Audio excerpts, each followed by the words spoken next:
Hello, I'm Feeding Master Corey Russell. And the following features a game I had against an expert.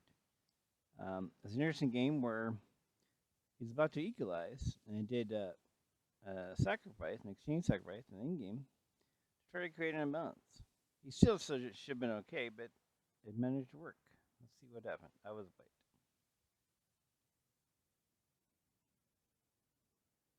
So my knight, he defends the pawn.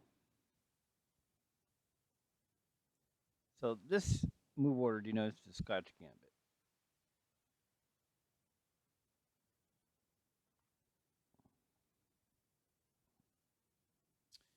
Um, Now, through transition, we are now transposed to the Philidor. Both of us continue our rapid development. This is to protect my bishop. This way, if he attacks my bishop, I can retreat to a2 and keep the bishop on the diagonal.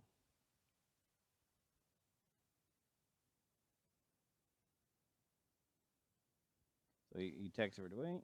I withdraw. Continue his development.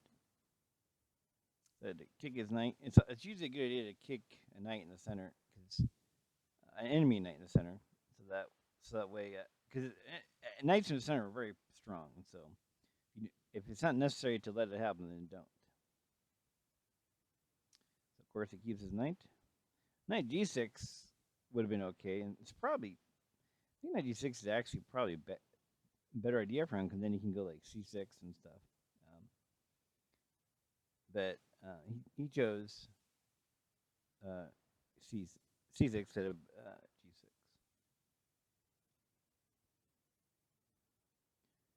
The knight, obviously recapture, keep material balance. So I have to be careful about this diagonal. Like, if he does b6, d5, bishop c5, so rather than and plus, if I do bishop e3, and then he does bishop c5, he can trade my bishop, which I don't want to trade bishops right now. So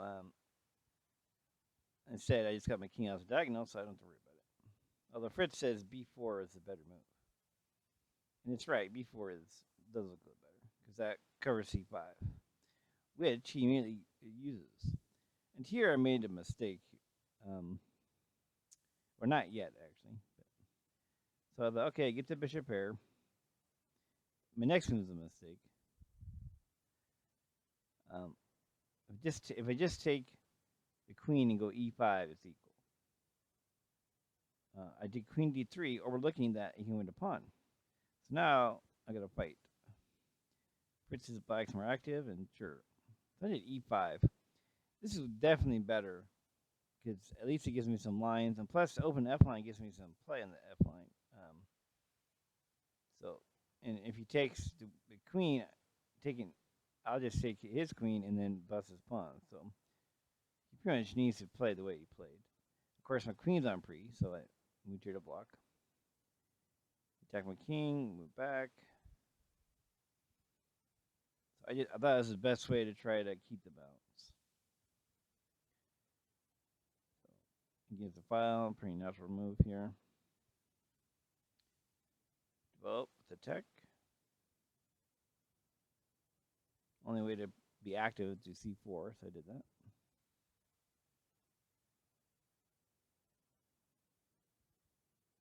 If I take, he gets d2, which would be really uncomfortable because of b2 and a2 and g2. So I decided covering d2 was more important than taking on c7, or at least for this move. I looked at it now. I'm like, you know what? I think now it's okay, because he's not on the long. He's not on the long. He's not on the a8 h1 diagonal anymore. So that's why I took it now. This is played primarily to cover c3, so you can't play knight c3, which let him trade for my bishop, which I don't want him to trade for my bishop, but I don't have to.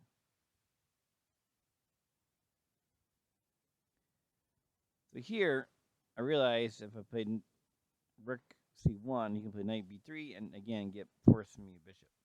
And here I think, well, if I sack the rook, I can keep my extra pawn and have the queenside majority and the two bishops. So I thought I thought it was a reasonable way to try to play for win. Person didn't complain, so apparently it doesn't think that's a mistake. It does say bishop or king h8 and it's equal. So instead, Ed did this. Fritz now to have a slight advantage. Of course, he can't move the bishop, right? Because I'll smack the pawn, so that's no good. So yes, basically I get my exchange back, but remember I'm up a pawn too. Or no, not up a pawn, but do the queenside majority.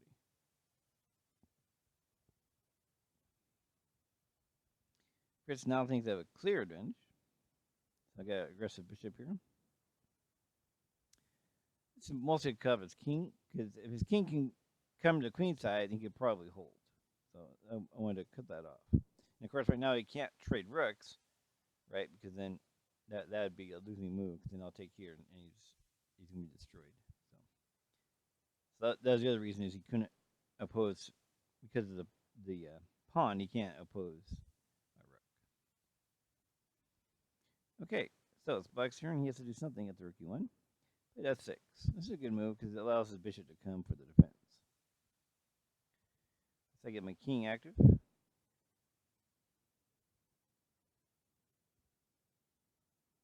This is mostly to stop b6 because I can win a pawn if he does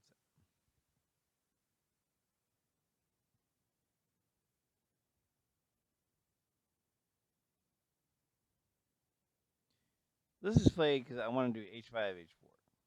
Excuse me, h5, h6, which would undermine his pawns.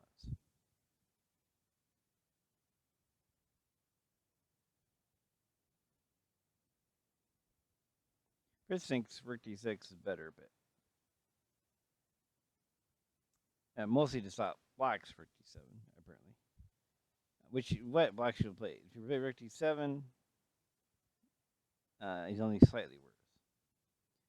But here, finally, black cracks.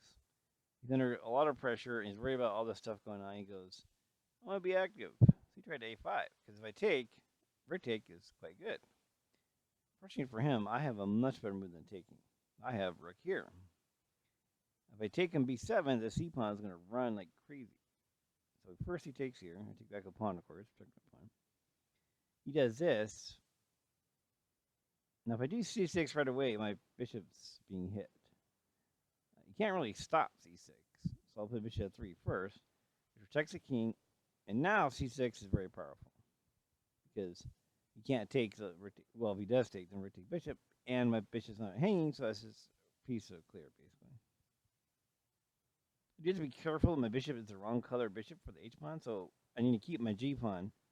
Otherwise, it could become a draw, even if you have a piece up. So it's still some work to do to win this.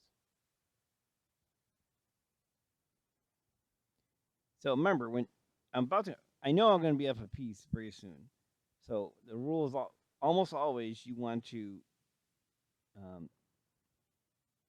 trade trade pieces, not pawns. So I don't want to trade this pawn. Plus, that h pawn might win the game for me, which in fact it does. So that was a really good choice to keep that pawn.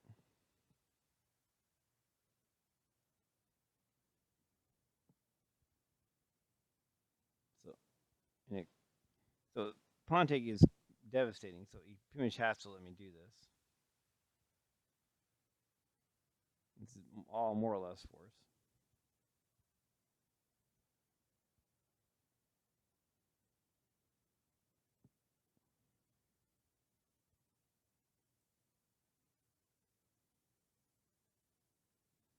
Of course, take the pawn. I got to pass the pawn. I finally make a mistake here. Rook b7.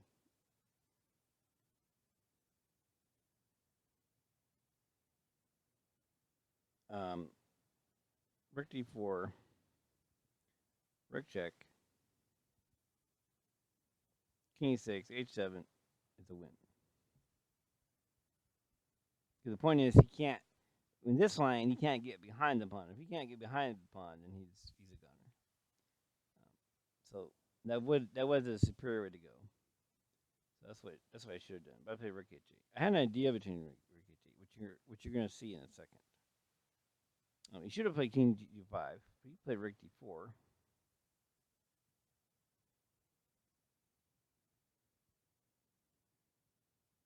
Here I found a nice move.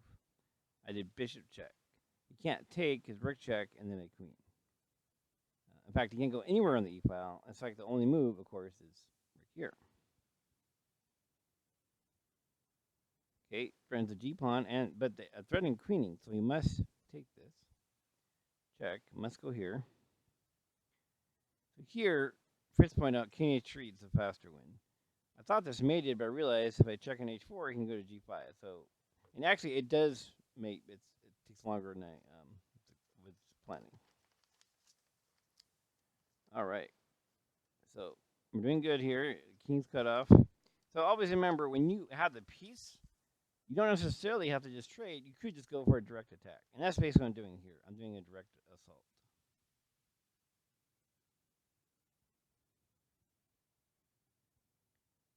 So rook g8 threatens to mate with king f4. And what's nice is he forces me to go to f4. Now, rook h8 mate is the threat. So you try to f5, of course, take the correct way, bishop take. If he checks me, just go back to e4, so it doesn't really change anything. Tries to run, check. The point is, if king here, rook check, and I pick up the rook. So he goes up, rook here, he goes here, and rook a7 is now mate. So I hope you guys enjoyed this game, and I'll see you guys next time.